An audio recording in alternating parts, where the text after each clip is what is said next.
wonderful. Okay, so now I would like to introduce Coach Tom Tabor. He is here to present our next inductee, Will Hummel, class of 78, who unfortunately cannot be here this evening due to a prior commitment, and we did contact him earlier. He had a trip on the books. I should note that the only reason why we let him off the hook is because he's actually up in the UP right now on a guys' weekend with none other than his good old University Liggett school buddies and former teammates. So have no fear though, we have an acceptance video from Will that we will all enjoy. So Tom, without further ado, why don't you come to the stage and thank you.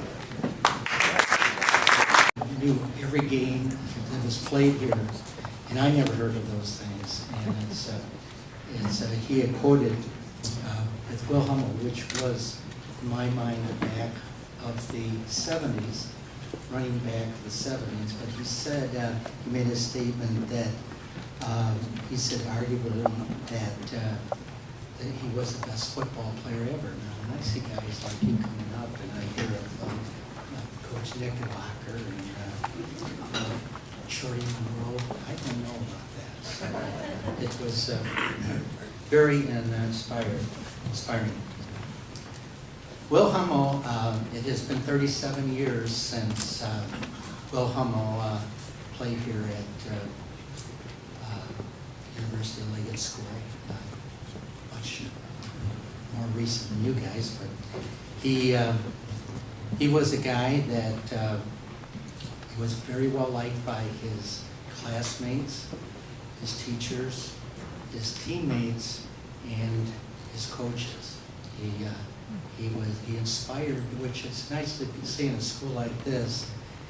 He inspired the underclassmen. He also inspired the middle school, and he inspired the lower school. He would go around and see his name on the artwork, Will Hummel. He was a very special player. Bob Wood, as I started to say, said he was the back of the 1970s, and arguably the best player ever to play at University of Liggett School as a halfback. He was all conference, all Metro Detroit News, all state linebacker his senior year, all these teams for 2 years. He was a varsity wrestler. He was a varsity basketball player. He holds many records in track, which he captained for 2 years. And he was recruited by Bo Schimbecker from Michigan and MSU and Colgate and Brown. And he ended up going to where he got his master's at University of Virginia in 1982. And he went on as a walk-on and earned his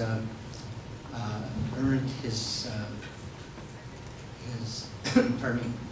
He earned his scholarship for the next 3 years. He started 4 years at Virginia. I remember a few things that might be put in as far as leadership. His junior year when we played DCDS, and DCDS, as you guys recall, was probably one of the oldest rivalries in Michigan, and probably would still be if we were still playing them. But he saw a movie it came out in 1967, I believe, or 76 rather, and it was called Rocky. And I remember this today because I heard him talking a lot about the movie, and if you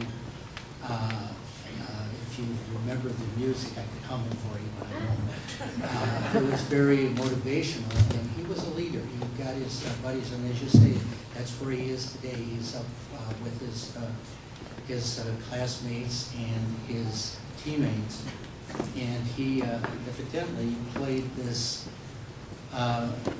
He had his players go to the movie, and when we played Country Day, we were underdogs, and Will took the opening kickoff and ran it back 80-some yards for a touchdown.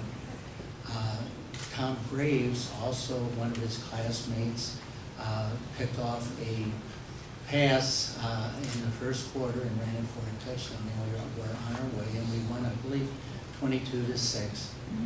And we brought back the cup, which you guys know. I don't even know what it's called, but it was. And when I came here in 1968, it was Douglas, so I had some history here. And it was some great things then too. There was required athletics, and that really helped us. They had to play 4 seasons. And coming from a public school, I thought, well, that's pretty good. They couldn't change sports. And then, I'm sure there's a few attorneys here and that, but they all of a sudden we could not do that anymore. But at that time, numbers has always been a problem at a school like this that offers so many sports. And we do have athletes here that could play at any of the bigger schools around here. We just don't have all of them at one time. And anyways, Bill was one of these players that played non-required athletics. And he went on to be a leader. He was a team player. And his name was Hummel, but he was he probably could be called Hummel because because he was a very humble person. Another thing I remember, that right offhand, I think he had one time, when he was still there, he ran for 230 yards in one game, and it was against Lutheran North. He was just a very, very special player. I wish there were more of his players, and I think you had mentioned that you're either dead or you're here. And I have a guy that's neither one. So, but that was one of his very biggest dilemmas, that he thought of his teammates first. I also at the school, as I mentioned, played wrestling, varsity football, and had a lot of records in the other particular sports. He now has he found success as a businessman. He's a director of marketing at Ferguson's Enterprise. He was vice president and general manager of Hilton USA. He was had a number of charitable organizations he was involved in. He was a high school lacrosse coach. He coached youth football, basketball, and lacrosse as a father. And probably his proudest moment is last year. His youngest son Matthew, was a Virginia All-State player and the state defensive player of the year. His team was undefeated, and I know how that feels as an athlete, but more so it's better when it's his father. So he's a very good man. He's well respected by his classmates, and I'm sure they will have something special going on for him tonight. That is all I can say at this particular point. I think now that we are going to have a video. Take a few minutes to express my thanks. First, I would like to extend a tremendous thank you to Coach Tom Tabor for graciously agreeing to introduce me at this year's induction ceremony. Affectionately known as Fafa, he led the Knights to numerous winning seasons, taught us many lasting lessons, and I'm grateful for having had the opportunity to play for him. I am truly honored to have been chosen as one of the early classes of inductees. Although I have had success on the gridiron, everyone knows that in this game, one does not succeed alone.